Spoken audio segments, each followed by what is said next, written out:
Entonces, como sabréis, hay agentes del caos de todo tipo, no solo de los malabares, aunque de los malabares a mí me molan más, los que sean más guays, ¿vale? Pero la cuestión es que estamos rodeados y esta noche, ahora, van a venir unos agentes del caos muy especiales, ¿vale?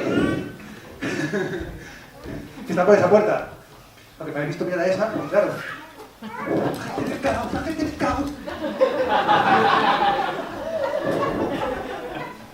¿Qué pasa? ¿Qué? ¿Hay algo que está haciendo que te...?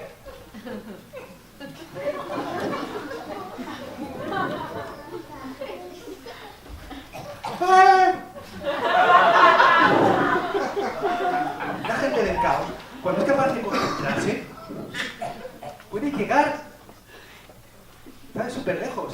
Y allí es donde quiero que miréis para presentaros esta noche a esta compañía que tiene como un diálogo entre la unidad y la dualidad, gracias.